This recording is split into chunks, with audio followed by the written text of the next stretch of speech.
Buonasera ai titoli di Sicilia 24.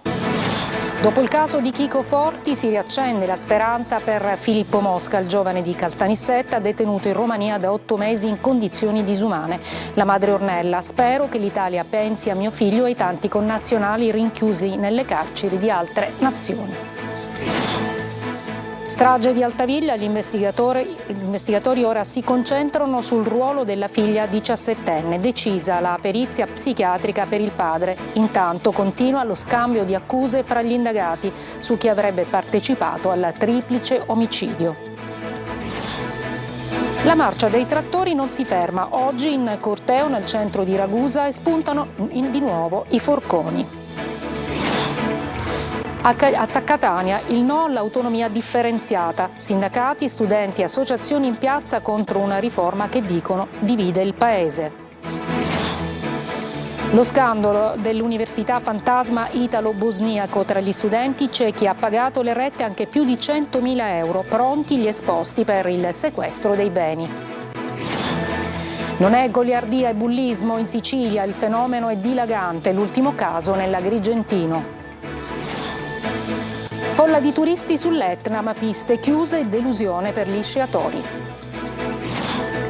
Calcio, altra sconfitta per il Palermo che viene piegato 4-2 dal Brescia. Rosanero ormai in crisi e lontanissimi dalla promozione diretta.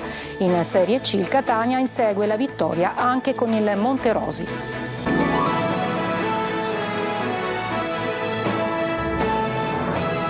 Eccoci, buonasera. Dopo il caso di Chico Forti si riaccende la speranza per Filippo Mosca, un giovane di Caltanissetta detenuto in Romania da 8 mesi in condizioni disumane.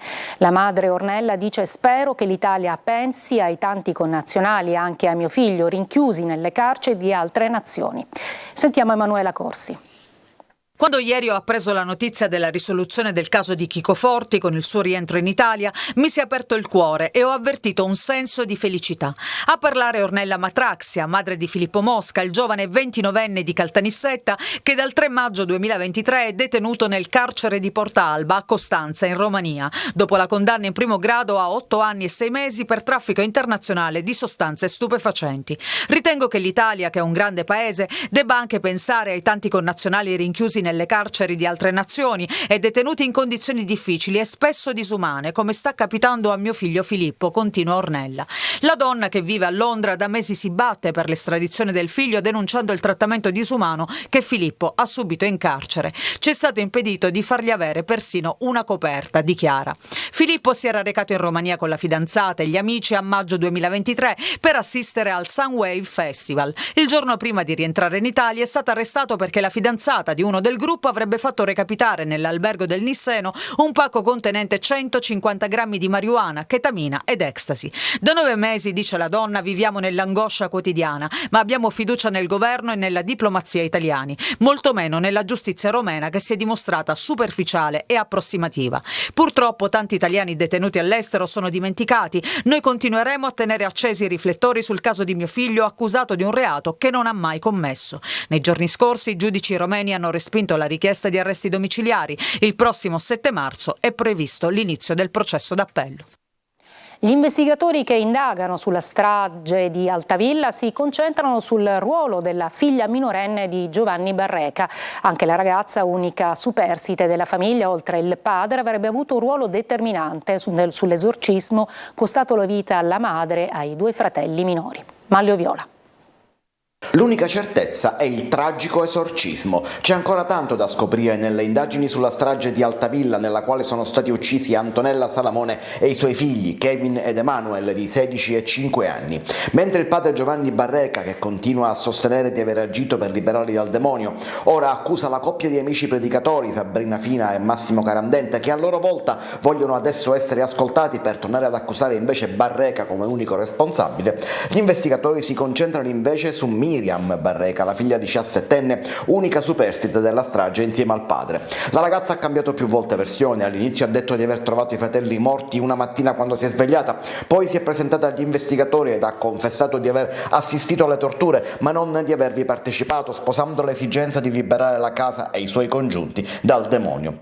Ma il suo ruolo potrebbe essere ben più determinante di così, secondo gli inquirenti, e anche la procura dei minori la considera socialmente pericolosa, tanto da tenerla in carcere. Nel vorticoso scambio di accuse irrompe infine anche l'attesa perizia psichiatrica, che in una vicenda del genere non poteva mancare. La difesa di Barreca ha infatti ottenuto il via libera dalla procura. La perizia difensiva sarà effettuata dal psichiatra Alberto Caputo e dalla criminologa Roberta Buzzone. Davanti la protesta dei trattori che oggi hanno invaso il centro storico di Ragusa, chiedono sostegni al settore ormai in ginocchio. Luca Ciliberti. I trattori invadono Ragusa. Questa mattina un corteo non annunciato è apparso nel centro storico del capoluogo ibleo, guidato da un mezzo con una bara con sopra la riproduzione in plastica di una mucca. Un messaggio chiaro alle istituzioni a cui gli agricoltori chiedono mezzi e politiche per la sopravvivenza. Abbiamo portato in città un altro grido di dolore. Noi possiamo dire solo una cosa: oggi c'è una novità, oggi sono i presidi della provincia di Ragusa tutti uniti nella protesta, cosa che già ci riempie d'orgoglio, è un grande passo. Vi invitiamo tutti lunedì 11 qui in Camera di Commercio a Ragusa, dove inviteremo la deputazione e li chiameremo a rispondere. La siccità, il caro gasolio e i rincari continuano a mettere in ginocchio un settore in cui gli imprenditori della zootecnia e dell'agricoltura adesso fanno appello anche alla società civile nel sostegno delle loro ragioni. Questa manifestazione oggi ci ha dato grande fiducia e grande forza ci sta dando per andare avanti. La gente passando con il corteo ci ha applaudito e ci ha detto andate avanti, non vi fermate. Volevo lanciare anche un appello all'altra parte della popolazione affinché la prossima volta siamo di più. Il governo regionale ha varato una legge finanziaria da 600 milioni di euro, ma completamente priva di interventi seri per l'agricoltura, attaccano gli esponenti di opposizione che cavalcano la protesta e, sul piano europeo, invitano il presidente Schifani a farsi paladino di questa battaglia a Bruxelles. Ci occupiamo di un'altra protesta, questa volta a Catania, corteo partecipato per dire no all'autonomia differenziata tra i manifestanti, sindacati, studenti e associazioni preoccupati per la riforma che a loro dire dividerebbe il paese. Sentiamo. Basta manganellate sulla nostra Costituzione, lo striscione ha aperto il corteo della rete del no all'autonomia differenziata che a Catania ha sfilato lungo la via Etnea prima di fermarsi in prefettura. I manifestanti fanno parte di associazioni, sindacati e reti studentesche antifasciste preoccupate che l'autonomia differenziata possa nuocere non solo al welfare del meridione, soprattutto alla sanità e alla scuola, ma anche all'economia di molte regioni, la Sicilia in testa. L'obiettivo immediato è farsi sentire in veste di cittadini contrari alla visione del governo, informare sui rischi imminenti, prepararsi a un eventuale referendum. Il corteo di oggi contro l'autonomia differenziata è per dire no a un decreto di legge che penalizza il meridione e penalizza soprattutto la nostra regione ma la nostra provincia. È chiaro che qualora il disegno di legge diventasse legge toccherà la carne viva di ognuno di noi su temi fondamentali quali la sanità, l'istruzione, la scuola e anche la contrattazione collettiva nazionale del lavoro, che ovviamente sarà riportata indietro anni luce ritornando alle gabbie salariali. Noi non vogliamo un'autonomia senza principi, che aumenta le differenze, i divari nei diritti. Vogliamo invece più equità per tutte e tutti in tutto il Paese. Il disegno di legge, secondo gli organizzatori, smantella anche i contratti nazionali, prefigura il ritorno alle gabbie salariali, appoggia il sistema delle privatizzazioni e punta a tagliare i trasferimenti delle risorse finanziarie per il Mezzogiorno, come se non bastassero i tagli di questi ultimi 15 anni. E si allarga lo scandalo del Bosnia Gate. Pronti gli esposti, tra gli studenti c'è anche chi ha pagato oltre 100.000 euro. Marco Gullà. Tutelare i ragazzi truffati è quanto dichiara uno dei legali del Bosnia Gate, lo scandalo sull'università fantasma fatto emergere dal quotidiano Repubblica. Il legale afferma: dimostriamoci compatti, incrociamo notizie e documentazioni da presentare alla Procura di Palermo, che ha già avviato un'indagine su questa università fantasma. Uno scandalo che si allarga giorno dopo giorno. Intanto la Procura continua a indagare. Molti studenti hanno versato all'università fittizia oltre 30.000 euro prima di accorgersi che qualcosa non andava. Un ciclo completo per 5 anni di università costava anche 130.000 euro. Ecco perché i legali chiedono alla Procura di Palermo il sequestro cautelativo dei beni degli eventuali responsabili del raggiro, soldi pagati a rate su conti correnti esteri. Intanto sono pronti gli esposti denuncia in procura e non querele, perché ancora non è chiaro chi abbia la responsabilità legale dell'università. Nell'anno 2022-2023 gli iscritti a questa università erano 250 e le rette andavano dai 6.500 ai 20.000 euro l'anno, e i circa 100 studenti che si sono laureati in fisioterapia, infermieristica e osteopatia non hanno poi potuto iscriversi agli ordini professionali. Insomma, beffati e truffati. E allarme bullismo in Sicilia, gli episodi si susseguono e sono sempre più complessi da affrontare. L'ultima vicenda accaduta nell'Agrigentino incrocia il bullismo con il revenge porn. Maglio viola. Da una parte i compagni che riprendono con i cellulari un ragazzino che si masturba e il video diventa virale a scuola e non soltanto, dall'altro un adulto che con le minacce costringe un minorenne a pagargli il pieno di benzina, ma anche tanto altro che non balza agli onori delle cronache quotidiane. Gli ultimi episodi si sono registrati fra Agrigento e Caltanissetta, ma è ormai un allarme quasi quotidiano, quello del bullismo che ha travalicato i confini della ragazzata, incrociando altri reati come revenge porn, estorsione, minacce, atti persecutori. Un allarme che si propaga da internet alla vita reale, intrecciando fra loro fatti ed eventi trattati come scherzi, ma scherzi non sono e rischiano di segnare le vite delle vittime. Dei 5 ragazzini denunciati per aver ripreso il compagno e diffuso il video pone ancora una volta un tema scottante. Il vero problema è che i ragazzi non si rendono conto della gravità delle loro azioni. Secondo Don Ugo Di Marzo, parroco di Maria Santissima delle Grazie di Palermo Roccella e San Marco Evangelista dello Sperone, è docente della scuola di Vittorio, dove è referente legalità, bullismo e cyberbullismo. Il bullismo molte volte nasce da goliardia e non si comprende il peso che quella goliardia può avere nella vita di un'altra persona, e allora dobbiamo educare i ragazzi all'uso consapevole del cellulare, all'uso consapevole degli strumenti che hanno, ma anche e soprattutto al rispetto della persona e all'aver cura degli uni degli altri. Nello specifico della vicenda agrigentina, insegnanti e genitori hanno intercettato il video e denunciato, e 5 ragazzi adesso sono indagati, ma il vero tema è di natura sociale e non c'è ancora un protocollo efficace da attuare contro episodi che cambiano pelle e modalità ogni giorno che passa.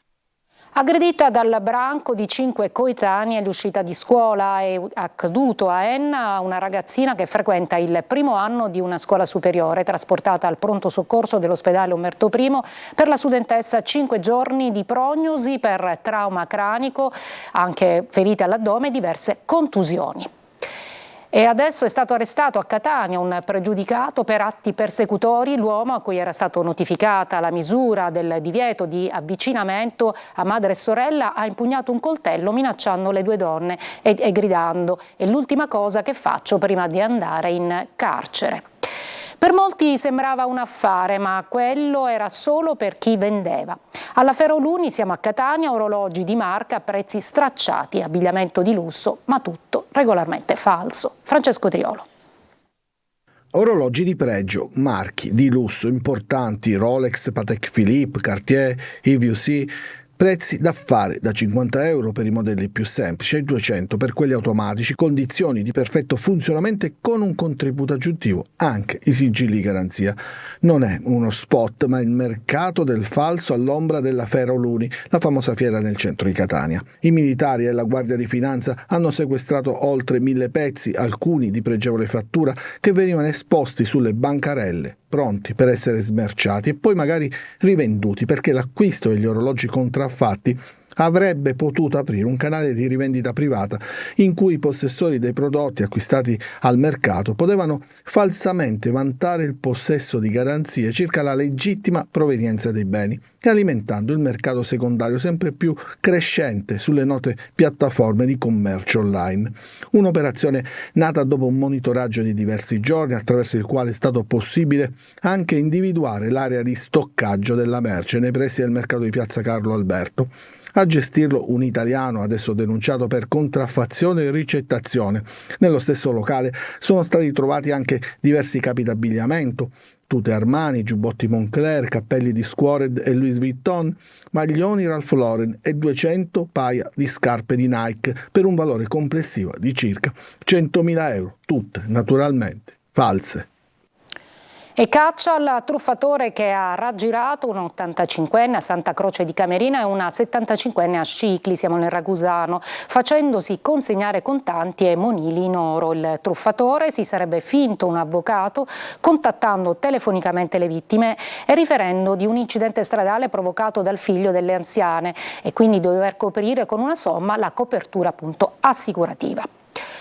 Poca neve, nuvole basse e nessuna possibilità di sciare sull'Etna, ma sono in tanti i turisti e gli appassionati che affollano il vulcano per trascorrere un sabato a contatto con la natura. Eva Spampinato.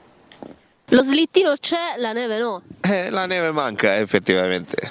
E quindi che si fa? E quindi ci facciamo un giro più in alto che possiamo salire. La perturbazione degli scorsi giorni non è bastata per far arrivare la tanto attesa nevicata che potesse consentire l'apertura degli impianti sciistici a Etna Nord, così come a Etna Sud, lo vedete. Ma famiglie e turisti approfittano del fine settimana e della poca neve per trascorrere una giornata diversa. Siamo qui per farci un giro, giocare un po' con la neve, i bambini. Pensavate di trovarne di più? In realtà sì, però non siamo delusi. Provate a fare un pupazzo di neve? Sì, stiamo provando. Come può vedere, l'abbiamo raccolta quel poco che c'è. Anche la carota? Sì. È la tradizione del pupazzo di neve. Proviamo con la funivia a salire e vediamo se troviamo un po' di neve. Nello spiazzale si vedono i pullman carichi di turisti stranieri, ma anche di persone che arrivano da tutta la Sicilia. Questa, per gli operatori del settore sci, è stata praticamente una stagione fantasma. I commercianti confidano nella Pasqua. Ormai con la neve ora cominciano ad arrivare i turisti perché siamo vicini a Pasqua, quindi ormai siamo in piena stagione turistica, perché qua noi normalmente da marzo fino a ottobre lavoriamo sempre con i turisti. Ma una volta arrivati a quota 2500 metri lo spettacolo è sempre mozzafiato. Non solo slittini, anche bici. Assolutamente sì, da sempre, sia estate che inverno. Scaliamo un po' il monte fino a dove è possibile andare. Vediamo delle fumarole qui in alto nel cratere del 2011, vediamo se riusciamo a vedere la magnificenza della Valle del Bove e poi andiamo giù dritti fino a Nicolosi a 800 metri. Un'area turistica dello Stretto che possa attrarre nuovi flussi è il patto siglato tra i sindaci di Messina e Reggio Calabria. Francesco Triolo. Un'area unica, sinergie e mobilità per catturare nuovi flussi turistici e movimentarli tra le due città. È il patto dello Stretto, quello siglato tra i sindaci di Messina e Reggio Calabria, Federico Basile e Giuseppe Falcomatà. La presenza e il potenziamento con l'arrivo di Ryanair dell'aeroporto dello Stretto diventa l'occasione per promuovere una vera integrazione tra le due città. Ho cominciato a ragionare buttando giù non solo numeri ma anche relazioni progettuali, ci vedremo a breve, ci sono gli assessori che già stanno dialogando da un po' di tempo. L'area integrata dello Stretto, al di là del ponte sullo Stretto di Messina, è una realtà che viviamo a 360 gradi, quindi è chiaro che oggi abbiamo ancora più necessità di creare una sinergia. Sì, sull'aeroporto dello Stretto la Regione ha fatto un grosso investimento con Ryanair che porterà 7 nuove rotte da maggio, quindi questo ci obbliga a fare in modo che i turisti che arriveranno possano conoscere le bellezze della città metropolitana di Reggio Calabria, ma anche le bellezze di Messina e del suo litorale. Ecco perché bisogna ragionare insieme in termini di accessibilità. In attesa del ponte sullo Stretto se ne vuole costruire intanto uno turistico e culturale, ma anche di mobilità. Il mezzo importante per promuovere una vera integrazione diventa quella metropolitana del mare, allo studio su entrambe le sponde. L'idea della metropolitana del mare non è un'idea peregrina, pellegrina, è un'idea che accomuna comunque due parti della stessa faccia, perché questo specchio di mare che ci separa oggi è viaggiato da navi agli scafi, è un sistema di collegamento diverso, può e deve servire. Quindi... Lo stretto polo attrattivo e baricentro del Mediterraneo, insomma, per una nuova e più avanzata dimensione internazionale. E allora si lavorerà su un piano di sviluppo per la creazione dell'area turistica dello stretto, con eventi musicali, culturali, turistici e sportivi. Ci fermiamo una breve pausa e poi parleremo di un progetto di inclusione sociale per giovani migranti non accompagnati.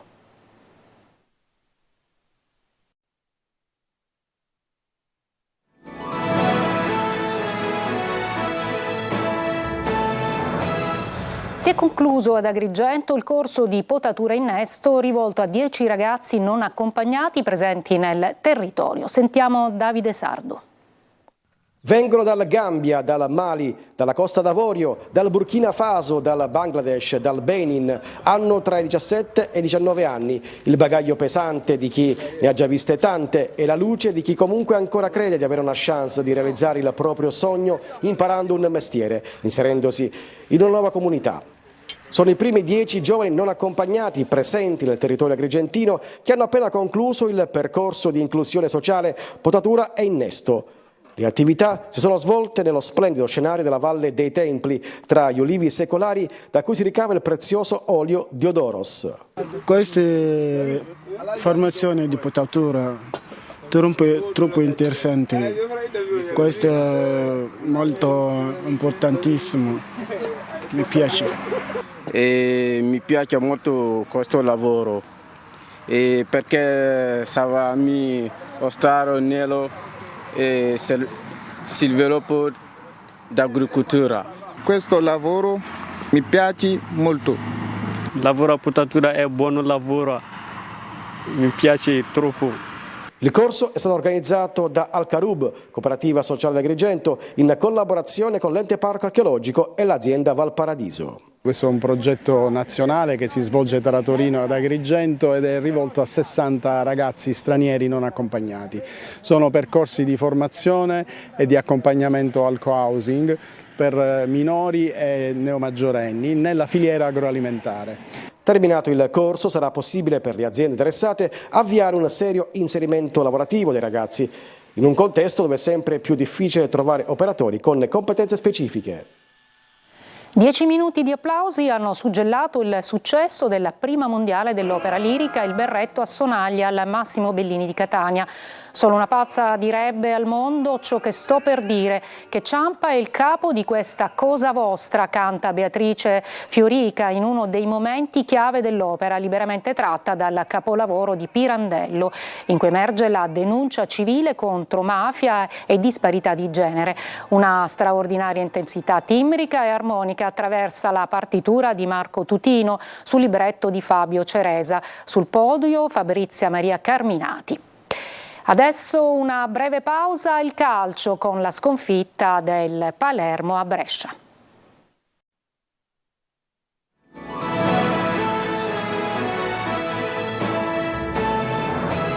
Altra sconfitta per il Palermo che viene piegato 4-2 dal Brescia. Rosanero ormai in crisi e lontanissimi dalla promozione diretta. Sentiamo Marco Gullà.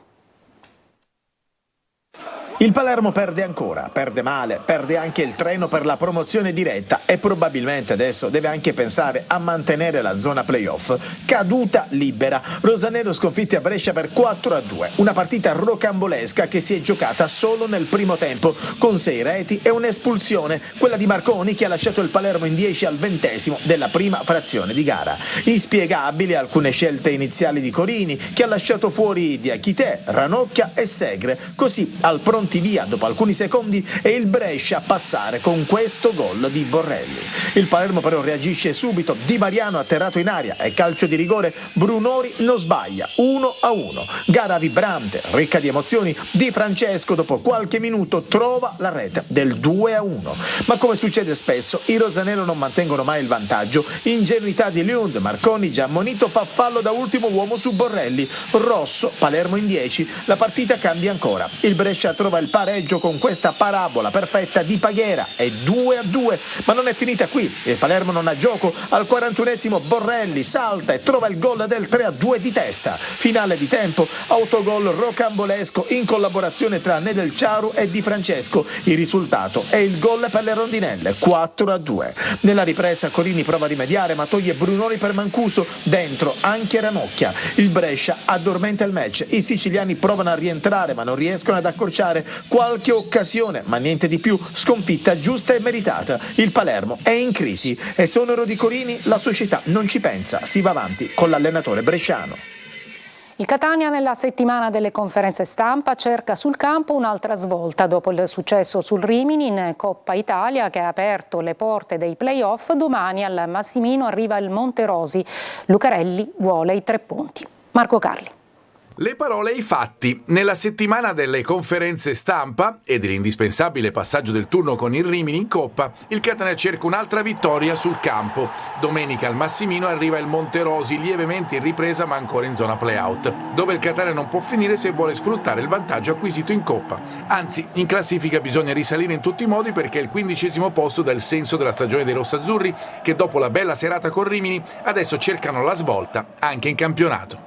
Tante volte abbiamo in Coppa Italia fatto dei risultati importanti, poi purtroppo non siamo quasi mai riusciti a ripeterci in campionato nella partita successiva. I KO di Carmine, infrazione all'alluce che sarà valutato ulteriormente nelle prossime settimane. Quaini, lesione muscolare, e Rapisarda, out da alcune giornate, oltre qualche altro acciaccato e l'impegno infrasettimanale di Avellino, aprono le porte al turnover, che ci sarà, anche se la partita col Monterosi è considerata importante per le insidie che porta con sé e per la volontà di allontanarsi al più presto dalla zona calda della classifica. È una partita difficile e detto questo dovremo comunque senz'altro riuscire a portare a casa una vittoria che per noi sarebbe importante per sistemare anche la classifica in campionato, perché il fatto che abbiamo acquisito con la vittoria di mercoledì un posto privilegiato nei playoff non vuol dire che io in primis non abbia voglia di sistemare la classifica in campionato.